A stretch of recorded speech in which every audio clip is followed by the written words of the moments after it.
Yo, dude, so my eye Yes. is for all of the Is listeners it pussing who yet? didn't read Any my Substack epic that I wrote about this.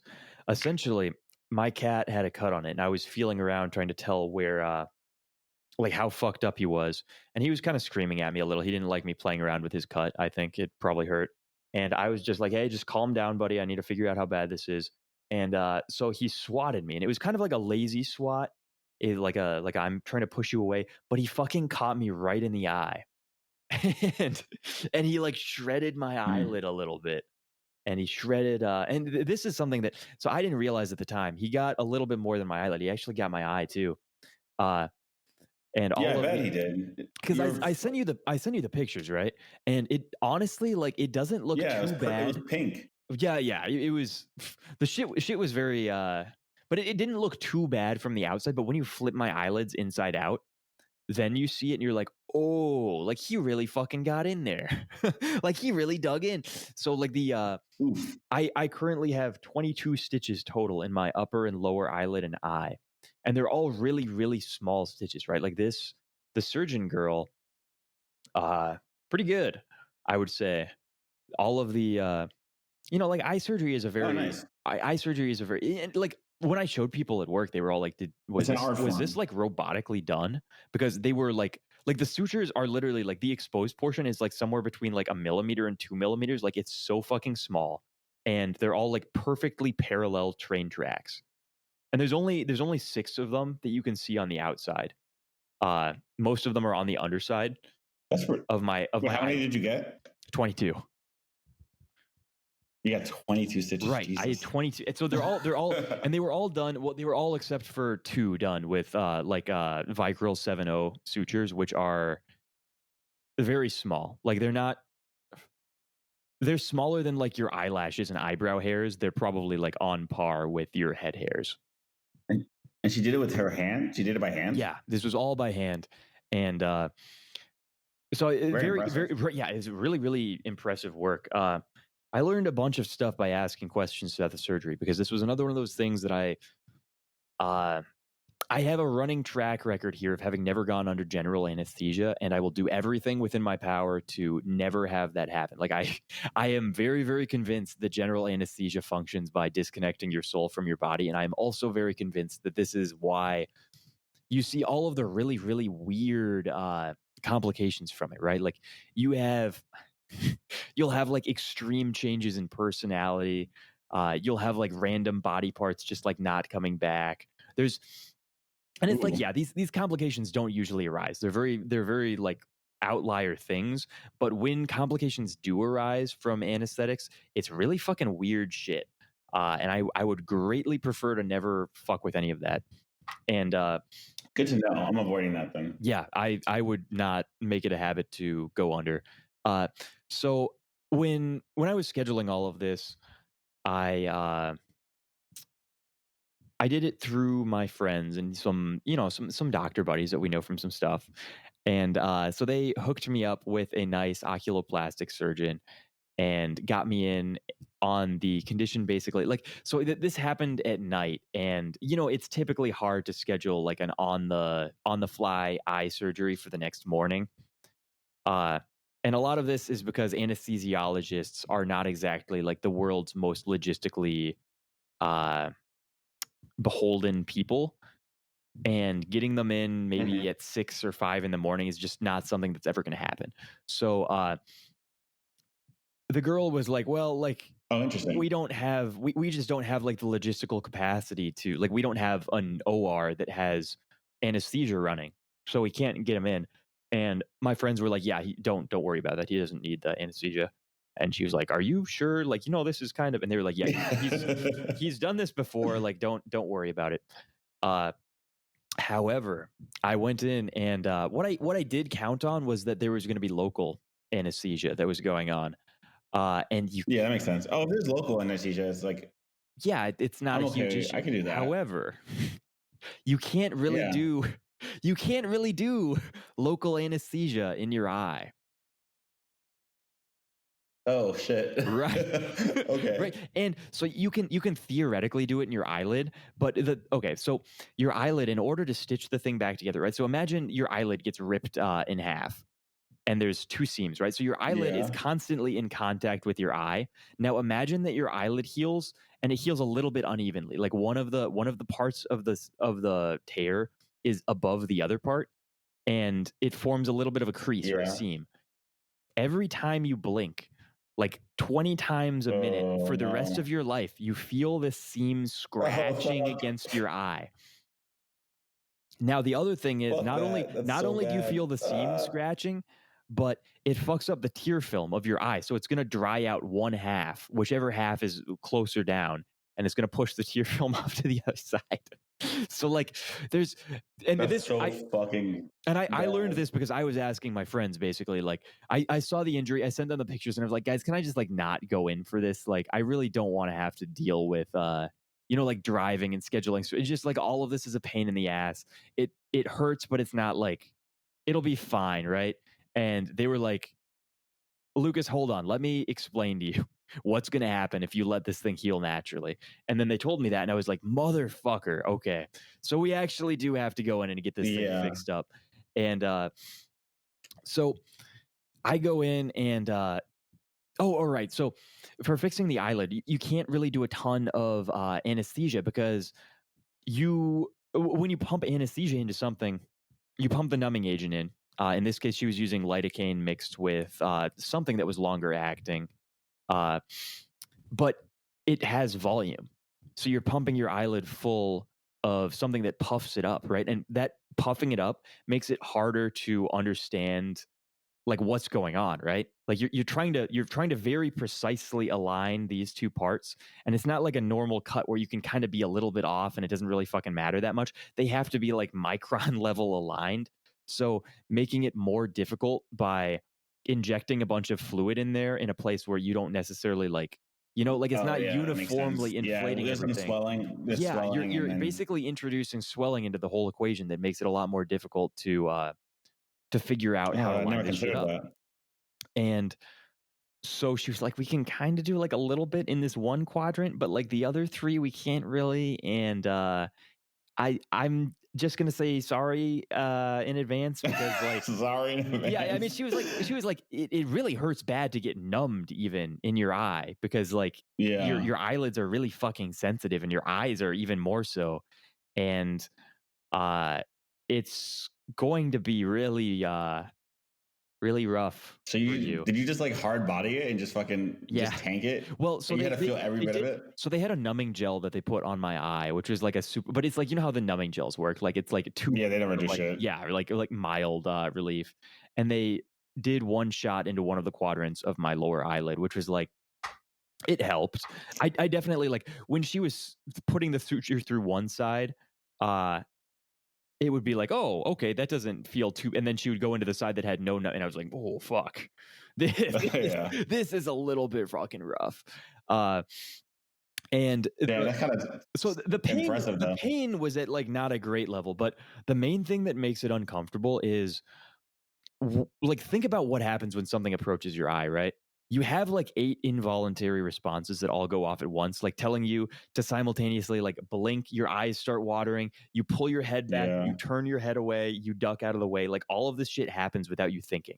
It's not something that you're sitting there Mhm. like consciously like I have to dodge this thing stabbing me in the eye, but it's like a very like lizard brain level reaction, and all of that same exact stuff still happens when you have a surgeon approaching you with like 18 metal surgical instruments.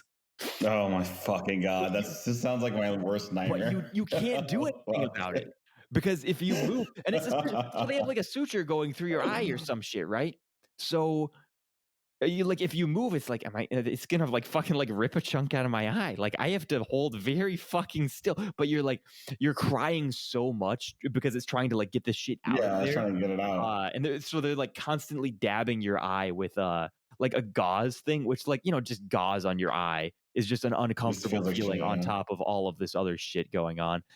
You're trying to like turn Damn. away. You see the click and like you see like the little so in order to make sure that everything lined up, they were cutting off like the jack because like a cat scratch isn't the most You know, like it's not like somebody took like a nice Japanese cooking knife and sliced me and Yeah, it made a really exactly. clean incision, right? Like it was a very jagged wound. So they have to clean up the wound by cutting off the parts that aren't going to Oh heal my together god. perfectly because again, it needs to heal really Yeah. really fucking perfectly. And so you see this little this little fucking scalpel like 1 millimeter away from your eye. Oh fuck. They're like holding your they're holding your eyelids with these little baby plier things. And this was the other really crazy thing was the amount of movement that was going on was really great compared to like when I saw the size. I see these little baby like 1 millimeter sutures that she's done, but like the amount of movement she was doing was big, right? So she was translating it into Really? like very precisely placed little pokes and sticks and stuff like that, which I thought was kind of cool. uh That is pretty you know, cool. I think ophthalmologists generally are you know, like it's a very cool profession. And I have a lot of respect for that specific group of people for of a various myriad of reasons. But uh just watching what was going on and then not being able to like do anything or move away See, or watching so this all sucks. All this sucks. Like, I have a little bit of experience because I did. I mean, it's kind of like I got oral surgery without like while I was awake, like instead of taking anesthesia. And so, and I have a very similar revulsion, but to a slightly lesser extent when like people approach your mouth with like drills and fucking scalpels and stuff. yeah. Not fun feeling people poke around in there, but doing the same thing to my eye sounds like hell on earth. It sounds like an order of magnitude worse, which is impressive that you were able to sit through that. I don't think that. I mean, I feel like the pain hurts, but I feel like the pain is not even the. That doesn't. Right. No, I it feel like I was can stomach the pain just fine. the I pain. Well, don't the feel pain like. honestly was really like that was 100% the most painful thing that I have ever the most painful surgery that I've done at least. That was really fucking unpleasant. Your eyelids Oh, are yeah, I bet. extremely sensitive. I cannot stress how like your lips are fairly sensitive, but your eyelids are like 3 times more sensitive. It's very and the surface of your eye specifically is like turbo ungodly sensitive. Yeah, I And bet. this was also so the way that the way because like most of the time people are out for this. So the way that they hold and I didn't have like there wasn't a ton of damage to my actual eye. So what they had to do there wasn't like super critical to the extent where like they basically if it was worse, they would have said like, no, you actually have to go out for this because Yeah, like you can't have your eye being pulled move around around and looking in during. different ways while you're having it being operated on. Uh Yeah, this is just sutures, so I guess it's like not. It's not the hardest thing for them to do and while you're it awake. wasn't even like It just sucks. I didn't puncture the sclera. So the sclera is like the white of the eye. I didn't make it all the way in. It was just like a superficial laceration, which is good also because your eye doesn't heal really. If you I don't know Yeah, if no, you that's what I was. I don't know if No, you I know did this, know but that part yeah, so like that it doesn't when heal. people get like a surgery for like a retinal detachment or cataracts or something like that, and they make an incision to go into your eye, that incision never heals. The surface of the incision does. So there's like the very like 1 or 2 cell layer thick surface on either side where it heals and it makes like a film covering it, but the You actual get the the jelly. The depth of jelly the is. tissue, not the jelly, so like think of the white as like the jelly can be like the egg white and the shell of your eye, the white of your eye is like the shell. Oh, okay. So wait. So it only the actual shell stays cracked. There's just a film over it. Yeah.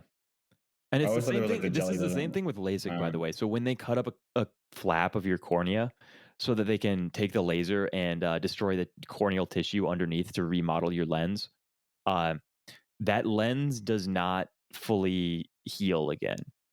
Like this is another one of those things that would be Interesting. easier for me to the very if you think about that like one point where the very surface of the cornea reconnects again, the very surface of it does heal, but like the part I guess the easiest way to think about this would be like if you think about cutting your leg open straight down to the bone and then you stitch it back together, and if only the skin heals back together but the muscle underneath doesn't, the muscle underneath is always going to be separated. And if you ever cut through that skin again, the muscle will just open again because it's never healed back together. That's how the eye is. Oof, that sounds hard. Yeah. Yeah, I never knew that about LASIK. That's blackpilling. I Ophthalmologists always thought that was tend like to not get LASIK. If you want to go and you want to interesting. survey a bunch of ophthalmologists, they are not a huge group of LASIK purchasers here.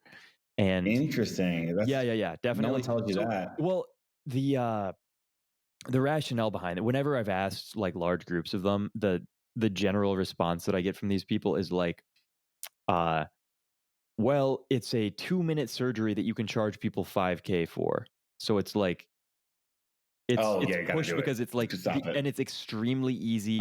It requires like 2 surgical instruments. It's overall like The one of easiest money you'll ever make. yeah, yeah, yeah. And and then it's like the incidence of complications are like somewhere between like half and 1%, which sounds relatively good, but like the complications are usually like you lose your eye. So Oh it's like fuck. and Oh, right, and then there's also the thing of it doesn't last. oh. Like you don't It doesn't you last? can get LASIK and like nobody gets LASIK when they're 20 and then they still have perfect vision when they're 70, right?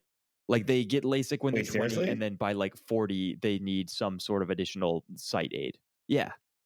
Because and there's a lot of Oh reasons for this. shit. There's a lot of reasons for this. One is like people like advising to get LASIK once your eyes have air quote like frozen up and they've migrated to the extent which your genetics would allow them to. Uh, in practice, though, Okay. stuff continues to walk even after. Like it's like everything in life, right? It's not a hard cutoff. At some point, it's going to like the rate of your eyes elongation is going to slow if you're nearsighted, but it's never going to completely stop. And there's going to be little events like maybe you're going to change your sleeping position Mm. because you got a CPAP, or maybe you could grow really like big quadriceps muscles, and it's going to make it fucking hard for you to like sleep on your stomach like you always did. Some little thing is going to cause you to shift the way that you sleep, and this is going to cause the 8 hours of pressure that you put on your eye a day to come from like a slightly different vector, and that's going to slightly change the Mm. shape of your eye, something like that. uh, or the other one is your eyelid is constantly in contact with the lens of your eye, like your cornea, and it's constantly applying pressure, right? So if you remodel the cornea and you change the shape of it, the way that they remodel it typically results in there being two sort of or being like a sort of ridge of uh tissue that is pushed out.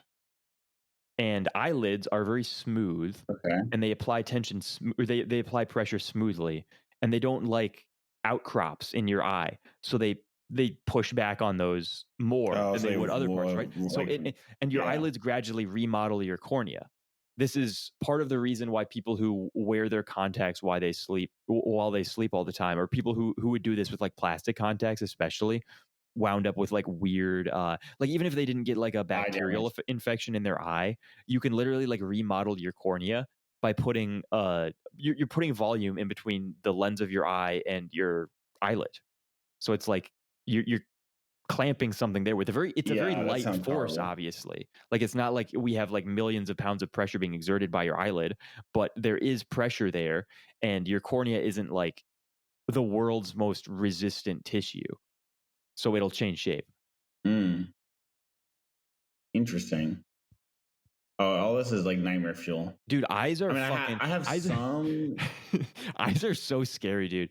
Like when I was talking with that Aubrey de Grey guy on that on Breaking the Mhm. Rules, and he Break the rules with love and well, not with love, with not with Jules anymore, but yeah, break with the rules. yeah with Check it out. yes, good podcast.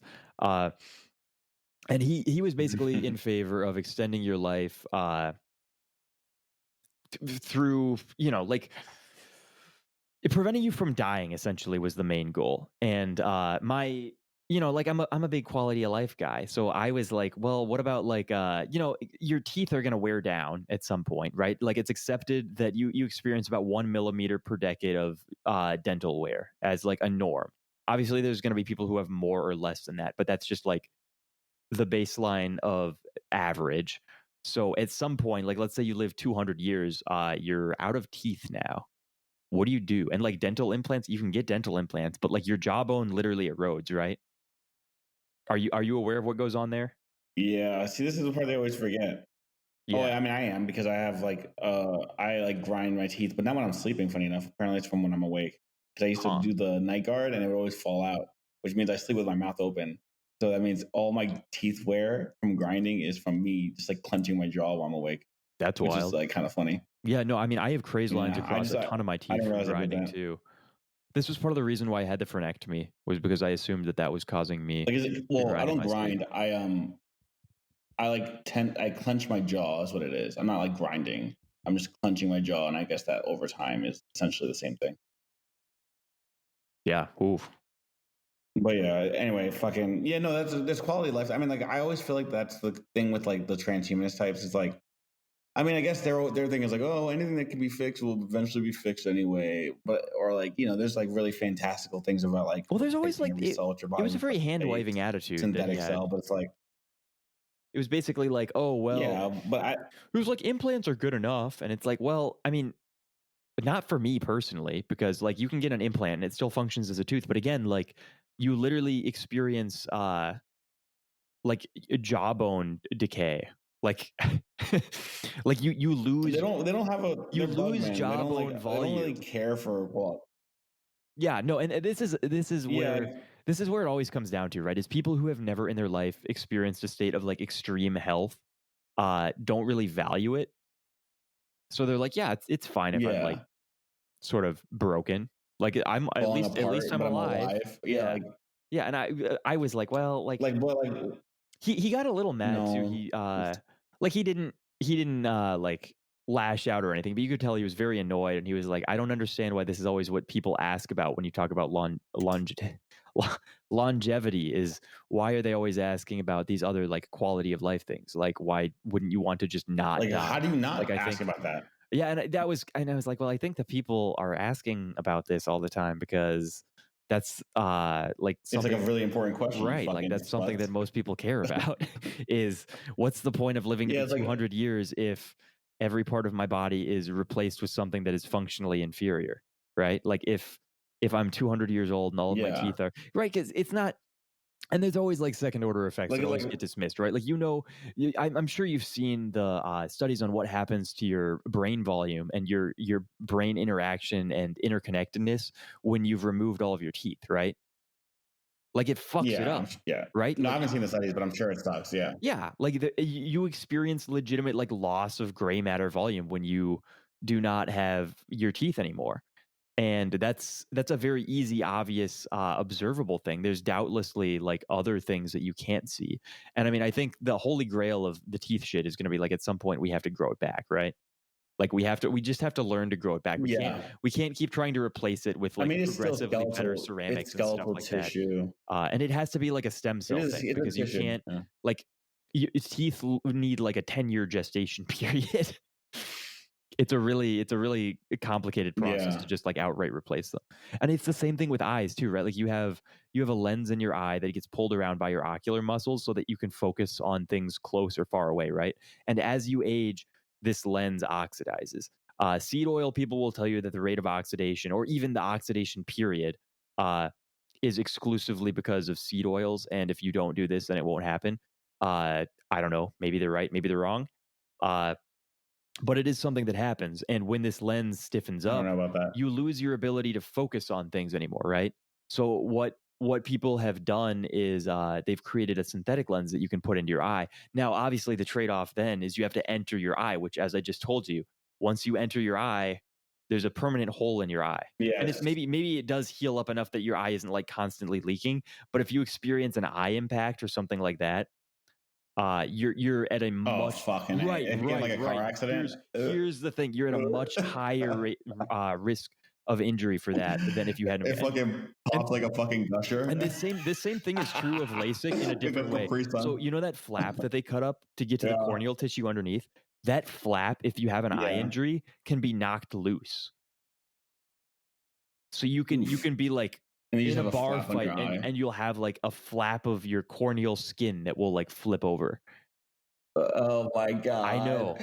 I Why would know. I cannot believe they just ignore this part. Like how could you not tell people this? This is so bad.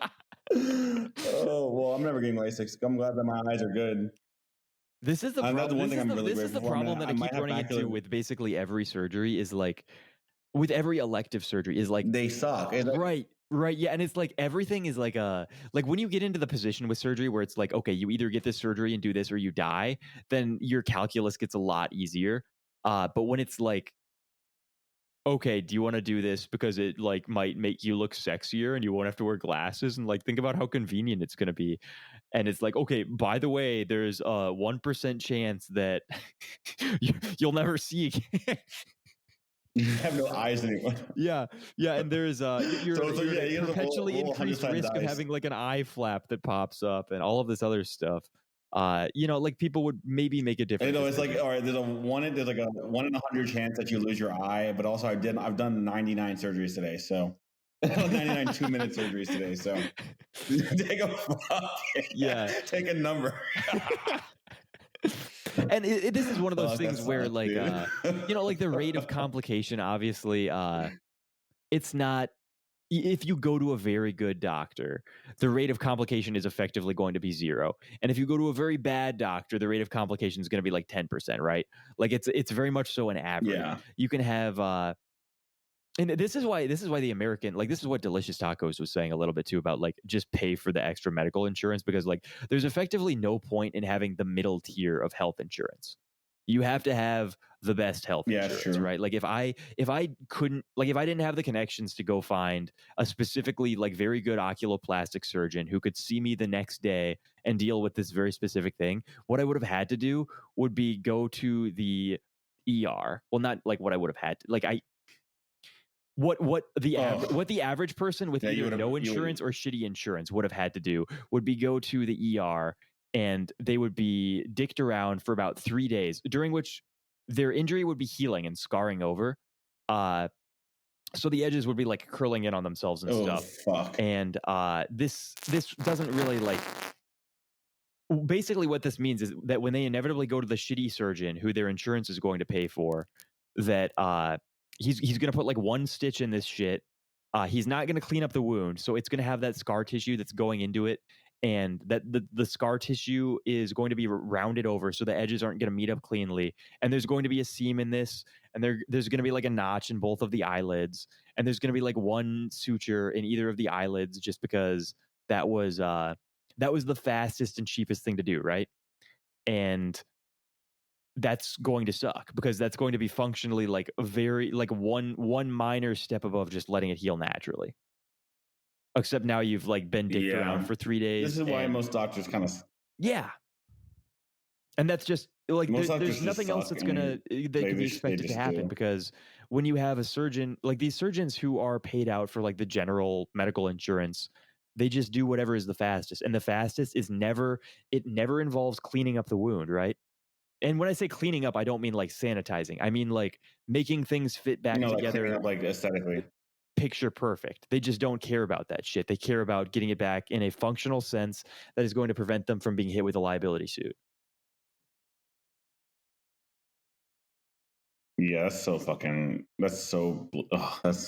good thing I'm hopefully never gonna have this happen. Yeah, dude, like protect your fucking eyes. Plywood or whatever the fuck this is. Protect your eyes real good. And this shit is very protect the uncomfortable, I eyes. will say. Protect the eyes, protect your eye and your ears. Because I now have a bunch of tiny little sutures avoid in my eyes, and every time I blink, I feel suturing across my eye, and it's very like my eye is like demonically How long do you red. have to have them in? They're all absorbable. How long do you have to have them in? Vicryl 7.0 is I want to cool. I want to say they dissolve on their own in 5 to 6 weeks. I might be wrong on the dissolve time. I haven't looked at my sutures recently. No, it's not. I mean, I was gonna assume 6 weeks, but yeah, I'm out of practice. Because when I had stitches, they were 6 weeks, but well, there's a bunch of different formulations. That's like there's some that they'll have. Yeah, no, I'm sure. Yeah.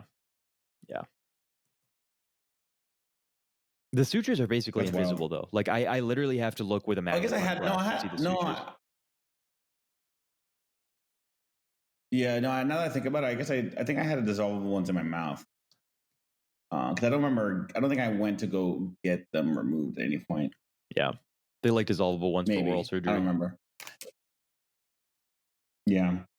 I also learned that That's fun. there's a band of cartilage. Your eyelids are really fucking complex, actually. Like the reason that all of this had to be like so, and the Well, this reason is that what they always used to do in the apologetics what and the apologists debates. In college, I used to go to I was like the resident fucking fedora atheist. I would come in and debate with the apologist group because I was like philosophically well read. I grew up Christian, so they were like, all right, he can like do this correctly. And it always come back to the eye, like the eye is proof of creationism, which is, I mean, fine, whatever. But it's like that was like because it's like effectively like one of the most complex things. So they were like, that's always like the prime example that was used. huh? It And everyone seems becomes like an eye scholar. yeah, Yeah. it seems really valid. Like I don't think I could like if you gave me nothing, no format, no template, and then said you have to design a mechanism by which an organism can see. I don't think I would come up with anything nearly as good as the eye. I think I would come up with something really retarded that couldn't focus. I don't think I would ever think about the biological lens. Like that's not something that I would ever. But anyway, so the eyelids are extremely complex in that they have a bunch of different glands to do.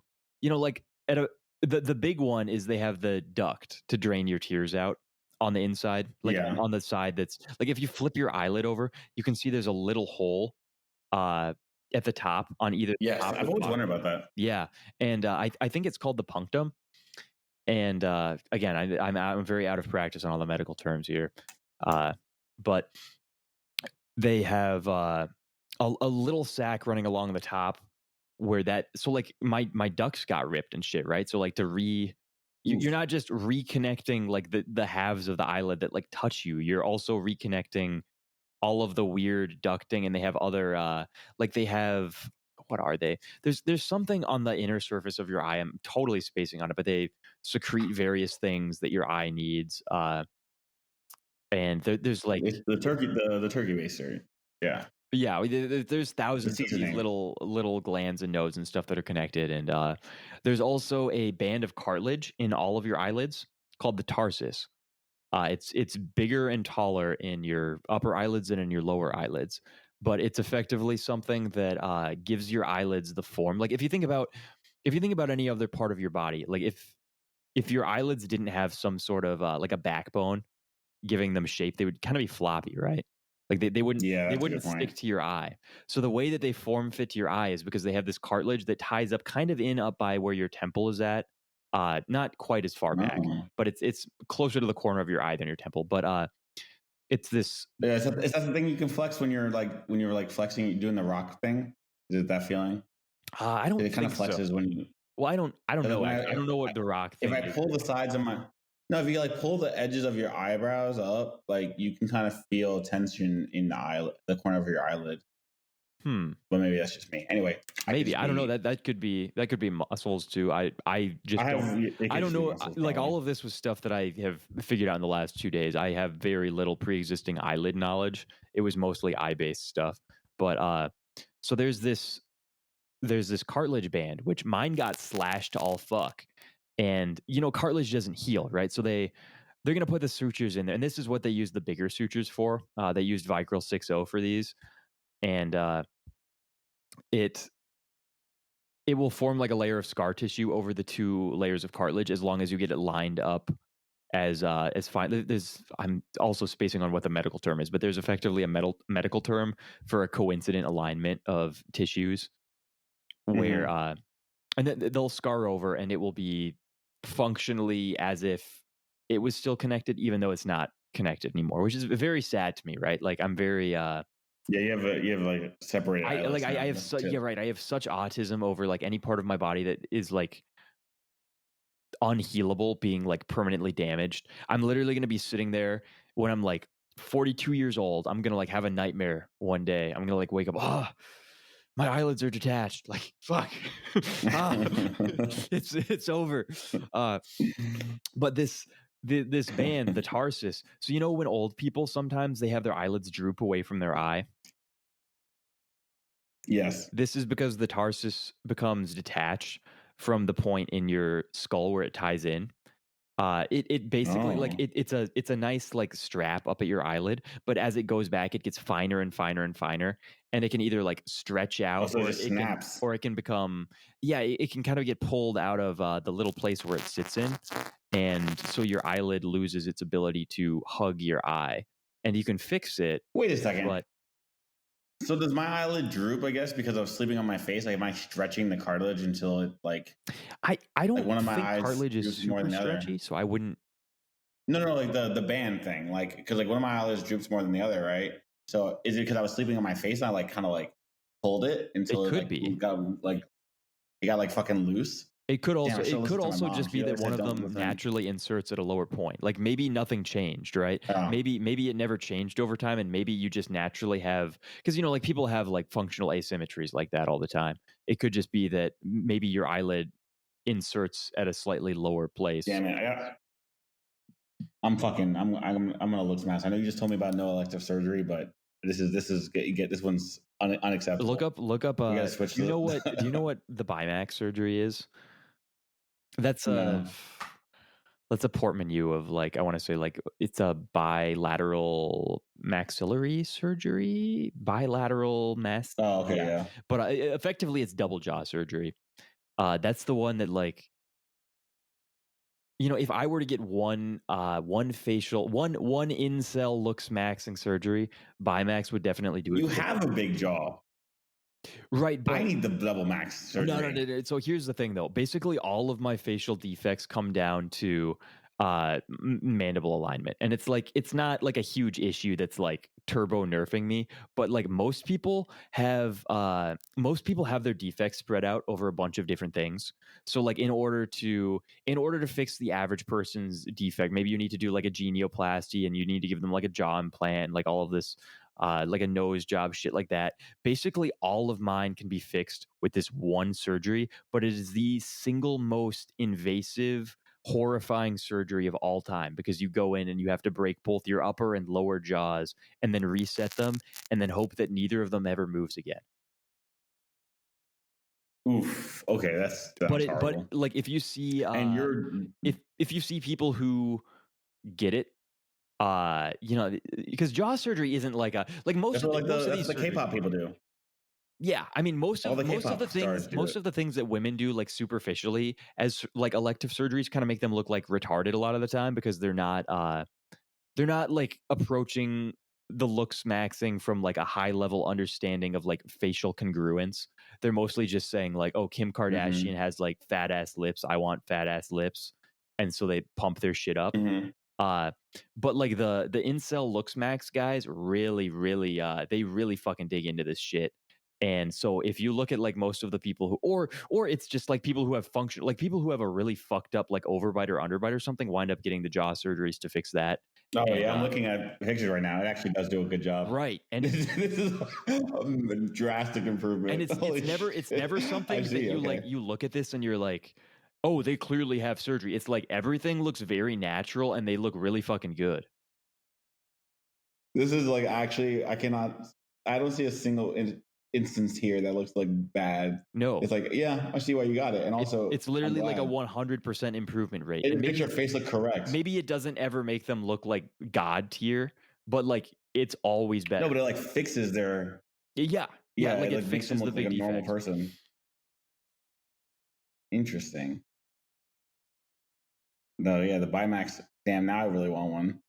I mean, I'm never gonna get it, it but depends on I remember your maxilla being pretty like well developed and having that not being a huge issue okay, again. good. Thanks. I'm gonna trust you.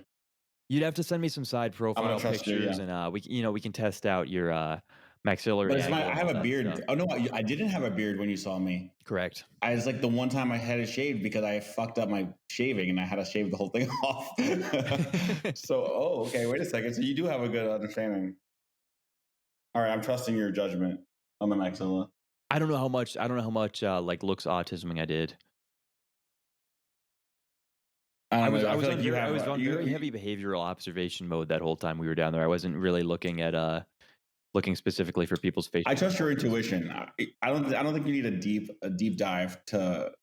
I feel like you have the good like one glance intuition on the matter. Well, it's You also a know. thing of like Black people very typically don't need jaw surgeries of any type. They usually have like very wide, well-developed smiles and very advanced maxillas. I don't know. That's true. Yeah. I don't know why. Like, there's 8 billion theories on why. You could go straight back to the Mike Mew theory of, oh, they just chew more shit or something like that. But it doesn't really make sense in the context of America, because like, Yeah, it's true. yeah, like it, It's the same diet essentially. yeah. Uh, but Interesting. yeah, I don't know. I'm thinking about Mike Mew now. What a funny guy. Yeah, shout out to Ray Mike Mew. Pete dying is a little weird. Yo, Because now I no, feel I've had now a- when I fucking shit on Ray Pete, I feel like an asshole. now right? you're a fucking dickhead. Right, Yeah, so you're like I fucking shitting on his grave, I man. can't fucking like say anything bad about Ray Pete now because he died, and it made me like a fucking incel hater if I ever disagree Yeah, with him. man. The last episode we put, I think the last time we talked to you were shitting on I Ray think Ray I Pete. think literally like the last thing that I ever said about Ray Pete before he died was me like coming at him, dude, just like full on hater dude. mode. And again, I need to say, like, he's a very smart guy. I think he understands more about hormones and endocrinology than basically everyone else. But just like my fundamental approach of like diet overall is like more top down than his, or maybe bottom up. I forget which is. Yeah. I forget which Bottom is up. top down or bottom up. But he really likes theory selling everything out and then acting based on the theory that he's constructed. And I like, I think he's bottom up. okay, and I like You just might be more top up. trying things and seeing pragmatically what No, winds up working, because I don't understand. And I don't think realistically that in my lifetime anyone is ever going to have a good enough understanding of endocrinology to say, I'm going to do X because I have such a good understanding of Y and the processes lying behind it that I know it's going to work. Like, it is at best. No, actually, yeah, you got it right. He's more top down, and you're more bottom up. But yeah, Okay, nice. you have a pragmatism. You have an experimental philosophy, and he's more of like a rational type of situation. He's trying to like. I think engineering make a versus cohesive hard science might be a way to look at it. Yeah, it's a pragmatic engineering approach to it. I like that. Obviously somebody has to do like the hard understanding of it, right? Like somebody has to try and put together the big picture of how all of the hormones are working together. It's just, to me, like a tedious technical thing that like I can't be fucked with, and it's much easier to say like, how do I feel when I eat X in combination with Y, than it is to say like, oh, I think like all of these things are interacting in like these ways, and this is going to have this effect on, because like no hormone change ever does one thing, right? Like you don't take progesterone and one other thing is impacted, right? Like every hormone is interconnected to every other hormone through like a very weird web of signalers. So you touch any one of these things and it has like broad spectrum of effects across basically every biological system ever. And like you might notice some of them and you might not, is the spooky thing. And this is also true of all medicines also. But hormones are especially like poorly understood, and they're also like extreme, like even among like the same ethnic populations, you have like an extreme variance in hormonal response. The steroid community figured this out really early on with like you can give the same group of Slavs the same fucking like steroid stack and have like totally different shit happen. Yeah, see, that's the thing. That this is why the online bodybuilders are the wellspring of information. It's because of the experimental, source of their knowledge. Yeah, and they're the front line. They're the only true cyberpunks out here. Like everyone wants to be a fucking transhumanist, talk about living forever. Meanwhile, what are they doing? They're just fucking right. Yeah, they're like injecting fucking like a little capsule with like an RFID tag into their wrist or some like gay pussy shit like that. Yeah, they're like, oh, like I got my credit card implanted into my hand or something. Like it's like I'm a trans. Like, you're a fucking pussy, dude. There are guys out here who have been injecting fucking 30 grams of bathtub testosterone for the last 80 years just because they have a theory that it might do something to like make them like grow their skull wider. Like you can't Yeah, fucking like hold a you're fucking candle to pussy, these dude. people. The true fucking transhumanist, the true cutting edge of biohacking has been the bodybuilders all along. And And beyond the you're a bodybuilders, even larp. just the people who are willing to fuck with themselves, right? The people who are willing to use themselves as like lab rats. And this is why, like, I think I have a little bit of an outlier position for our sphere in terms of like allowing all of this weird gene splicing medical editing stuff. Like, I basically think that we need to let the lab rat people follow their hearts and do the lab ratting. And yeah, like a lot of them are going to be permanently Yeah, fucked up for it. But like, I don't think that holding back medical progress through like 87 trial phases is good at all. And I think it's actually completely retarded because like it's not like a zero sum thing, right? Like people always say, oh, well, like we didn't test this medicine enough. And as a result, like it went to market and it was slightly less safe than we thought and people died. And it's like, okay, like maybe yeah. Because that sounds really good, right? You say, oh, we didn't do our due diligence and people died. But the alternative is that you have some weird ass rare condition that has literally no treatment and other than this one that's going through a trial phase and people are so desperate to try and alleviate it or treat themselves that as a result they will eat a bunch of weird bathtub chemicals and die in the process because they know that this other thing is very scary and they want to escape it anyway, right? Like there's always a second yeah, side of the coin. And I think yeah, you get people. I mean, if America the takes a experimental little bit, trialogy, like, yeah. yeah, you let the people who are like, I have no other options, try the experimental shit, because then it's like best case scenario, they come out the other side. You know, Yeah. I'm pro that. I think people should be able to experiment. Though I am a little bit scarred from being like a teenager and going on. Do you remember the BME Pain Olympics? Were you around for that? Yeah. So BME Pain Olympics was like, I don't know if this is a meme or not. I mean, like it's real because the videos are like it's like those shock videos, right? Yeah. The classic one being the like there was like a compilation basically of like people who were doing body modification, and they were just like, and then like the meme was like the whole point of the Pain Olympics was to send a video of you doing like some treacherous shit to yourself, and so there's like they're like BME Pain Olympics like fucking compilations of people like filleting their dicks and doing Yeah, I was other gonna say there were a lot great of like guys who cut their dicks super off. Like this was the yeah original. Like if we want to talk about transhumanism, this was the original transhuman yeah. transgenderism. Is where it started. Yeah, like those videos, like every single scene in those videos are like stuck in my head forever. Like people like cutting their fingers off and doing shit like that. But I will say there's one thing that is like even peak, and it's in it. I read it on the website because I found out there was a website that this all came from, and there were these two twins, and one of them, and like they're like twins, so they're relatively compatible. I mean, they're essentially like perfect compatibility for like surgeries. And one twin would like remove body parts, and then the other twin would take the body parts from the twin and put it on himself. So he had like an extra arm growing out of his back, and like it was just like, and they like his one of his fingers was like a combination of his twin's finger. So he had like two fingers attached to each other. It's like extra long. And I was just like, and like the image of these two twins is like never leaving my skull. Anyway, the point of Imagine this is having to somebody say with like they're 100% perfect genetic alignment with you, and this is how you use that. Like this he's like you fucking you just use fucking it. like cut their It's body to be parts off fucking and like attach their arm to, to your back. Like what a fucking retard. they're retarded for sure. But then it's like this is the cutting edge of biohacking, I guess. I mean, they're retarded, but Yeah, no, it's all progress starts at somewhere, the I same guess. time, yeah, like I mean they are total retards, but like I would never discourage them from doing this. Like And then also this is the how everything surgeon, gets moved the forward, sadistic right? surgeon. Like and this is what like This is how things get moved forward. most diseases now aren't cured by like or like most really weird rare outlier diseases aren't cured by like doctors because there's no funding in it.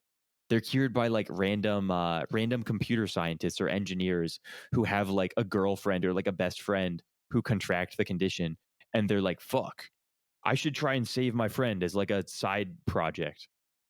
And then they figure it out. Yeah. And then they figure out some weird shit. Yeah, this is all to say that let the hackers be hackers. Yeah. Let the biohackers try some shit on themselves. If you got I'm to fucking becoming inject yourself, this go is for it. this is all fitting in with our gradual approach towards like total absurdist free market libertarianism as we get older. where we're just like opposing all forms of regulation. Yeah, it seems. Yeah. Oh damn! I'm really. I can't believe we're fucking ANCAPs. This is the ANCAP podcast. We've literally We just find become out like ultimately. ridiculous like cowboy ANCAPs now. It's all about 3D printing and letting Sam Bankman fucking run away with your money. Yeah, and And Bobby Bonds. it's not even about like, oh, I'm a libertarian because I think like the best society in the world is an unregulated one. Like I 100% think the most ideal society is one in which you have basically like a benevolent dictator who is like extremely smart and genuinely like likes the people, right? Like I think this winds up with the best for everything. But the problem is like in order to have a system like this functioning, you have to give this benevolent dictator all of this power that then he's eventually going to die and pass on to some like retarded offspring who's going to like either be extremely Yeah. nepotistic or just like grossly incompetent in a way that fucks you all up. So like the only system that I think that is capable of existing long term is one where you basically just like obfuscate the government's ability to do anything because whenever it steps in, it will either be so inefficient that because like I mean imagine like the idea right now of saying, oh hey, wouldn't you want like the American government to like regulate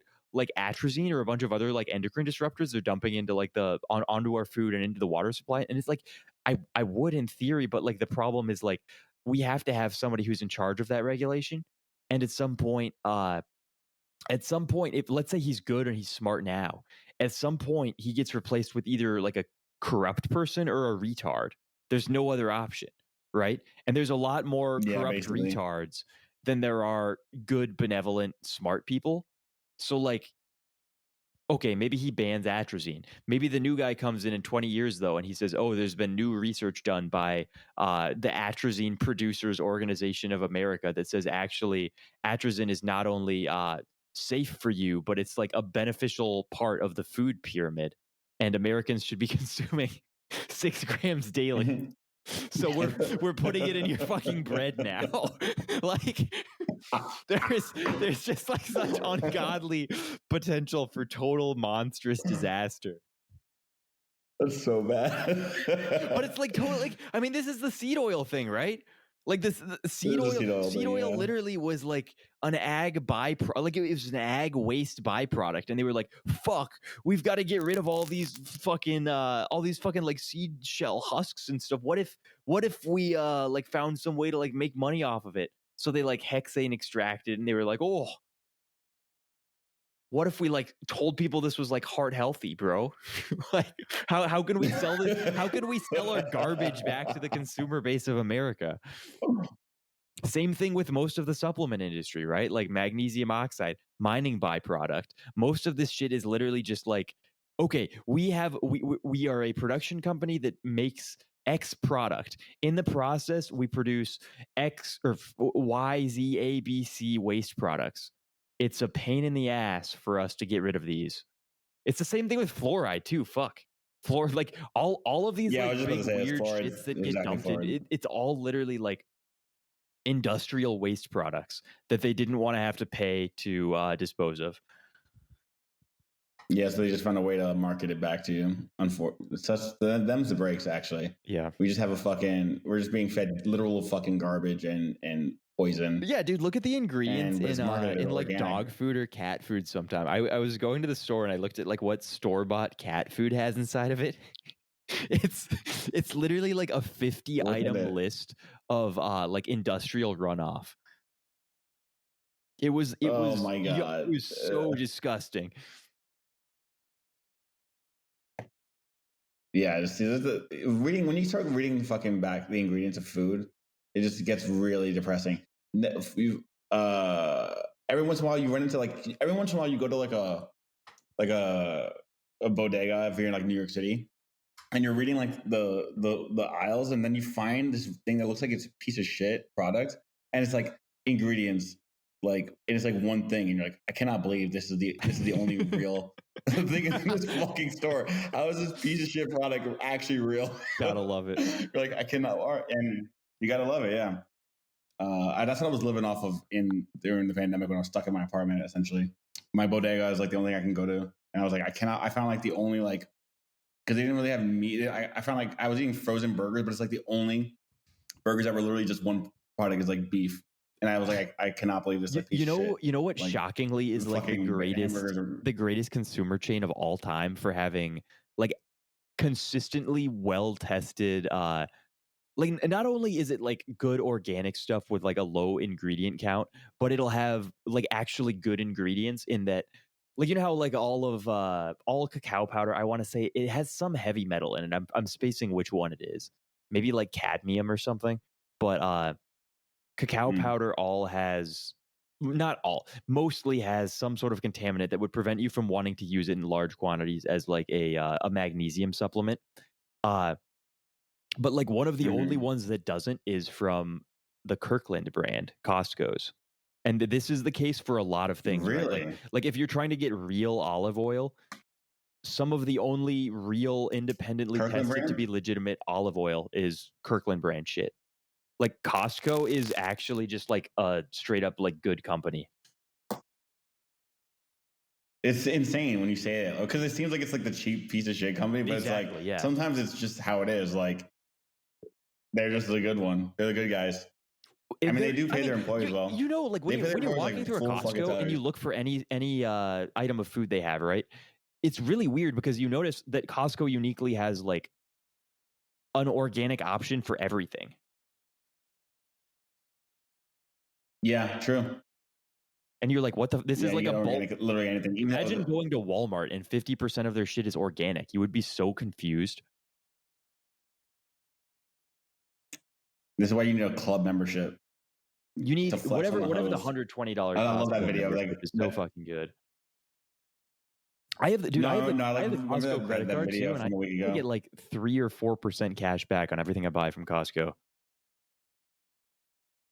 Wait, really? Yeah. The Shit, Costco we're about to have a credit card glow is up for this bear actually, market. dude, The bear. Costco credit card has 4% cash back on gas. Oh, that's sick. Right. We're about to have a glow up. This is about to be the best bear market ever. We're all getting that Costco fucking what? Oh my god, what if we get Costco fucking our podcast needs to be Costco sponsored. That'd be so Kirkland fire. sponsor. Yeah, that actually would like it would never happen in a million years because it would be the absolute worst optics from a corporate perspective. But I would 100% be fine and I would promote the shit out of Kirkland products. They're So right now we actually have just it's good. so if you're listening, Kirkland, if you're listening, also not Berkey, but one of the other water Yeah, literally filters. any water filter Come hit except us up. Berkey. It's Anyone funny but because I think Berkey's like Fuck the you only guys. one that would ever approach us. Oh yeah, no. Because every time I tell people about like water filters, I was like Berkey. Like, nah, we don't fuck with Berkey. Fuck Berkey. Yeah, Dude. like that's the one.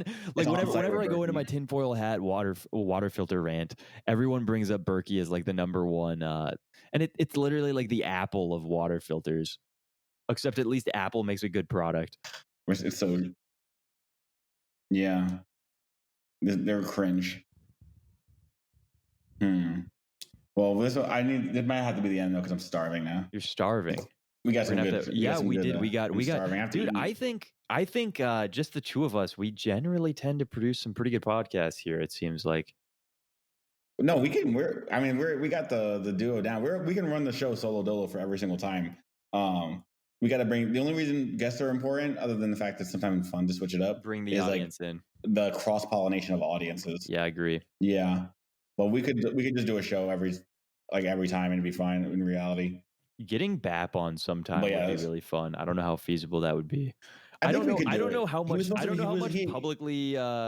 How publicly associated BAP wants to be with me. I always get, and I've said this before, but I get the sense that BAP sees me as sort of like a weird, squirrely freak who he's like kind of unnerved by, and he never. That's true. You have that relationship with him. Yeah, and And I also think he does owe me though because he owes me for coming on my other podcast. He told me a million times for a whole year he was coming on. He never did. So it might balance out. that could be, yeah. Because Like, the pandemic hit. In fairness, I'm not. It's there's a fucking whatever. I guess the still. problem is that most of the stuff that I would want to talk to BAP about is stuff that he probably wouldn't want to talk about on a live stream.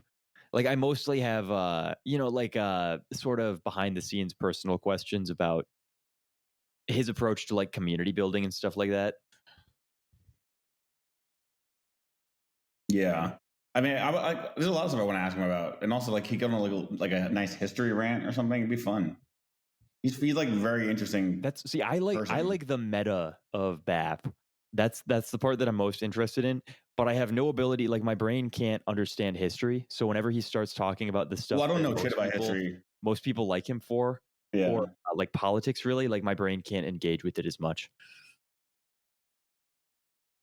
Yeah, I mean, like I don't know shit about history personally. Well, I know some stuff about. I know American history the best because I took like AP US history and like I like really like that class. But in general, like I just kind of like that he says some shit that I can like download that I've never heard before without having to go out of my way to find it. Yeah, and there's also I usually appreciate like that. some fun insights, like the beetle story, or with the beetle that understands that there's another bug that it eats its offspring, and the beetle just attacks this bug on sight regardless of whether or not it's already had the experience of seeing the other bug eat its offspring. It just genetically knows, eat this other fucker if you ever see it. And Oh, this interesting. being like a an indication of there being some sort of a, like genetic blood memory as Genetic memory. opposed to, yeah. Hmm. There definitely is genetic blood memory. I mean, like, why are we all afraid of snakes? Like inherently, I think like or like one of the craziest things that modern science ever managed to spin up was like 99.87% of DNA is just junk code. Like, uh, yeah, right. I Like, don't know, are you man. fucking stupid? Yeah, You're just. that's a really It's like fucking, really big pill big to number. swallow there. It's like when they do the fucking the dark matter thing. It's like, yeah, this dark energy is like 70% of all the stuff out there, but Oh we don't. yeah, It doesn't. It's not dark real. matter. They were like, well, like, you fucking idiots. they're like, Shut well, up. we when we were balancing the equations, we realized that there needed to be something else over here because this side was too heavy. So dark matter. Dark matter is 70% of the. There's dark matter and there's dark energy, and this is 70% of everything. But like, it doesn't really. We don't really know what it is or how it affects anything, but it doesn't matter. But We it still know what balances the everything we're equation, talking and about. We know everything our about the physics universe. cancel out now. Yeah, shut the fuck up, you bozo. You don't know shit. Or like the idea You of thought- like, this was the most retarded one to me, was human beings within 2 to 3 generations will evolve past the need for a pinky toe. It's like, do you fucking know how evolution, like, Yeah.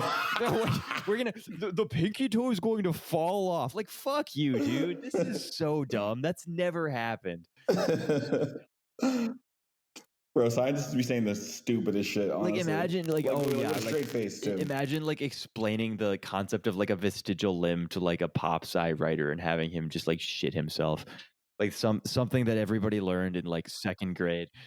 The other funny thing is it the spleen? Or This is where I was going to the go to. appendix? One The of them, spleen there's and the like, you don't appendix, need where they're this. like, yeah, You don't fucking we need can it. just take them out and nothing bad happens because they don't do anything. It's both of them though. And then you can't digest raw meat anymore, right? Like, is it raw? Is like green leaves? Are we Which still the one recording, that by the like way? gets fucked from the appendix? I think we still are. Yeah. Nice, epic. But yeah, no, so what I thought that Is it the meat? meme understanding from like the trad right wing like holistic Twitter was that the appendix holds various bacterial strains that are used to repopulate the body if something Oh, happens okay. to them, and that the spleen is like all of Eastern medicine thinks that the spleen is like the source of like key purification or something. It's like, Mm-hmm. I don't know if I'm pronouncing this right. QI, uh, Yeah, yeah, chi, chi. Okay, it's the source of or all. chi, chi, or chi. It just Yeah, depends on it's what country it's you're very in. functionally important in the flow of chi throughout the body. Essentially, is what they believe. And I mean, it's a Interesting. relatively substantially sized organ, and the idea that the body would just dump a bunch of resources Have it into, for no fucking reason. yeah, like, and I mean, I think to be fair, like I think Western medicine does attribute some function to the spleen. Like I think it's understood to be like Something about some, blood cells. I feel yeah, like. it's basically like some form of like lymphatic filter or something like that. Uh, Yeah. but they basically think that it can be removed sort of willy nilly if it ever swells. Like, well, if it bursts, you die. So Yeah. just take it out. And there's a lot of surgeries I think that are performed where like once they go in, they just remove the spleen. Like they're just like we Oh, do, really? yeah. Just like on a whim? Like, yeah. Yeah, like we took it out because it's like it's we're already in here and it saves you in case it ever swells up. Like, no one fucking asked you to do that. Yeah, no, honestly, I mean, listen, I respect like good doctors, and they're, when they're around and you need them, you're like, God damn, I'm glad that was a good doctor. But a lot of fucking doctors are just they really kind of overestimate a lot of what they like have the model for. Like, I don't know, we were fucking cutting off legs because of gangrene, Yeah. like not that long ago. Yeah, no, like the Like, top like people were just 3% of like, doctors are like legitimate unironic miracle workers. And then most of them are like yeah. weird egotistical retards with like very low theory of mind and like extreme uh reliance on their own models from like 40 years ago. Yeah, it's such a massive disparity, Especially which is, now, and especially now again, when which there's is, been such a takeover of adminship in all hospitals where like the incentive for people like it's very hard for people who have a legitimate intent to go out and serve humanity by practicing medicine well to not get steamrolled by the current public medical system. Like you can still do this in private practice, but in most public institutions, they've created a system where all of the surgeries that are short, generate a lot of revenue, and are fast are being prioritized at the expense of everything else. And this is pushing all of the resources and like all of the staffing around to favor those surgeries, which is mhm. it's basically making like less profitable, more complicated surgeries uh, not like infeasible, but they're disincentivized by everyone. So like you can still do them if you want, but you're going to make less money, you're going to have less support from your staff, you're going to have to work extra Yeah. hours like and as a result just fewer people are doing them. And fewer people doing the I mean, surgeries it's kind of the means same that thing with, fewer people are in practice to do the surgeries, right? Because like you would rather have a yes. mediocre surgeon who has performed the same surgery that you're about to get like 5 million times before operate on you than like a really great surgery performing something that he hasn't done in like 10 years. Yeah, exactly. I mean, this is the same thing that happens to in a different extent, with different stakes for like research or something, where it's like, the incentives pay for certain things. So like things that are probably true, and like would be really helpful fields to study won't get touched at all because there's just no incentive to study it, because then you have to do so much more to get like that stuff done. So then you end up getting studies that are being promoted by like corporations that are essentially making fake studies because they want, things to back their products and stuff. And yeah, so it goes. And like kind of once you get that red pill about that working in, actually that's like kind of the thing with most industries, to be honest with you. Once you kind of realize that that's kind of how the world works, it kind of Yeah. No, it, makes it you a little very bit much more so makes sense. skeptical. It's just a bit of a pain in the ass because medicine was something where like theoretically people went into it because they wanted to help other people. And Yes.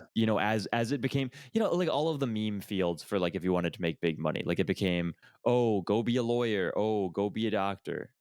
And now like everything is sort of gradually equalizing out. So you have these people who spent some ungodly amount of time in school becoming a surgeon or something like that, because they thought that they would make a lot of money, are now being told that, okay, well, actually, you're not necessarily going to make like the like prodigious shitloads of money that you thought you were, unless you do these cheap, quick, easy surgeries, or you go into private practice where, most people who go into surgery don't like the idea of private practice because like if you're the type of person who is risk averse enough that you're going to go down like a 13-year schooling path of like how do I say this like Yeah, that's a good point. right Actually, I like never considered that. right because you're Like basically institutional security. right you're buying into the system so hard that you're investing this massive amount of your life into it, knowing that like you basically can't do anything else at that point, right? Like if you get to the point of being like a 32-year-old surgical fellow in your specialty, and you decide actually like I want to be an engineer, you're not going to do it, right? Yeah, Like if you realize, oh, I you don't don't really have an actually option at like it, that point. right? Like none of these people get to that point and bail out. So you're betting this hard on the system overall that you're just going to stick in this and do this essentially forever. You're not the type who's going to go and like self start, right? Because if you were the type to self start, you would have bet on yourself and started a business instead of done 13 years of schooling and gone $500,000 into debt. So Yeah, then you exactly. take this person who is generally risk averse and not a super great self starter and tell them, okay, well, you can make more money in private practice. And typically, what they say isn't, okay, let's go into private practice then. It's, well, and they start like auto generating reasons for why it would be bad. And the number one reason they come up with is the thing with private practice is you assume a lot of liability in terms of finances. If somebody hits you successfully with a Because they're risk malpractice suit, averse. Oh yeah, if yeah, somebody hits you with a malpractice suit, uh, then it's not like your institution absorbs it, right? You have to absorb it. yeah, you're just fucked. So you can literally lose everything if you go into private practice. Yeah, so the risk averse people fall. Yeah, Right. it comes down to effectively again that they're risk averse. Yeah. So you, Yeah, that makes sense. so you have a lot of surgeons who are still doing a bunch of stuff in public institutions, despite the fact that like it kind of makes a lot more sense for them to go private in terms of allowing them to set up their own incentive structures that might actually allow them to give people good patient care and do things the way that they would want, as opposed to getting cucked by 45 layers of administration. That's a really good point. That makes sense. Hmm. Medicine Yeah. is really blackpilling. Oh, Medicine is it extremely is because is like really blackpilling. basically I think what's going to happen in America is like if you don't have either medical connections or an extreme amount of money, like the ability to get really good care is going to become like increasingly impossible.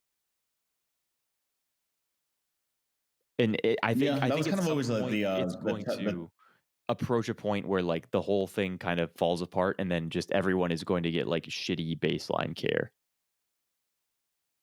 Like I mean, that's always been the failure mode. That's been like they've been kind of saying that that's why people have been pushing for, even though everyone knows it's inferior, like a generalized universal healthcare, because they're like, because this is kind of the obvious ultimate failure mode, right? It's like you get like a massive stratification yeah. in healthcare. So this is why everyone's always like saying universal, but it doesn't really help No, and it's really those bad people who especially can because health is afford. one of those things where you kind of need to understand a lot about it yourself. Like at some level, Yeah, especially, I mean, things get a little weird with surgery because you can't really do a ton of surgery on yourself. So if shit goes real wonky there, you're a little bit shit out of luck. But in terms of most like preventative health care and minor health problems, it's stuff that you realistically should just like be figuring out your own issues and solving them, and you can't really be relying on other people to do it, right? Like if you have you find you have some sort of vitamin deficiency and you go into a general practitioner and ask them about it, it's going to take them like multiple visits before they even figure out what's going on. And by the time they figure out what's going on, like they're not going to have like an extreme amount of knowledge about this one specific thing, right? Like if you had figured out what it was and you did 3 hours of googling, there's a very good chance that you're going to know more than this licensed doctor, because you go to school to be a general practitioner and like you learn a bajillion, you learn a little bit about a bajillion topics, but hmm you didn't become an expert in vitamin B12 deficiency, right? Like you might know some of the symptoms yeah. of it, you might know some things that it would cause, but like some guy who has gone to vitamin B12 deficiency forums.org and read through 10,000 different anecdotal case reports from people who have been diagnosed with this thing is going to know vastly more than the average general practitioner.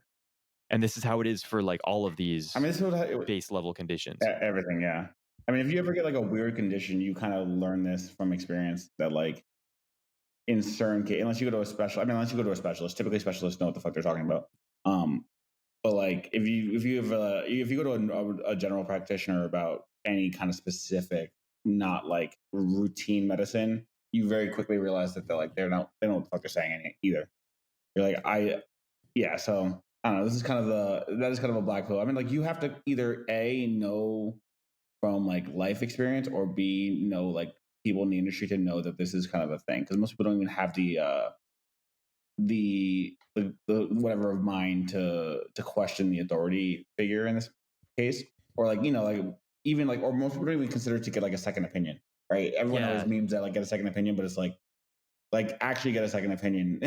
Like if you don't know Doctors are really, the really situations, weird because like in that, like, as a profession, they have such extreme credentialism that it just kind of like sheds everything off in terms of like, especially with boomers, right? Like, younger people kind of get that, like, an individual person can maybe be wrong, but boomers especially are all like, well, they're a doctor, and it's like, okay, but like, I know actual doctors, the general practitioners, granted, so not like they're maybe not like the best and brightest of the bunch, but who will go out and say that the health at every size rhetoric is like, it's completely correct, and like, obesity has no function on health. that's wild. Right. And it's like, uh, they're a they're a doctor. Like, Yeah, you can always find some doctor who could believe some dumb shit. I mean, this is. I mean, hey, we all know this now after a couple years, so we don't. I guess we don't need to beat that horse because we've all kind of learned yeah. the reality that a lot of doctors don't know what the fuck they're talking about. Yeah, and again, like, Uh, obviously there's going to be really smart doctors who, like, when you have somebody who is both like smarter than you and has gone to school and studied the specific thing in a specialty and has the experience of dealing with like 10,000 people in this specific way, like, yeah, they're probably going to be way better than mm, what you can do. But like, if you don't, like, exactly. what if Yeah. it's someone who's dumber that's only studied like, something that was like tangentially related, and they did it 40 years ago and they haven't kept up on the literature, like, uh it starts becoming of questionable benefit, right? Exactly. Okay. I actually need to eat. I'm losing my steam. Okay, dude, We have we have a lot of we do. I we got have a a lot of GoPro, hours by the here. way. I have a GoPro now. You did? I Sick. think I'm gonna get like an All right, actually nice I'm gonna stop camera. the recording though. Okay.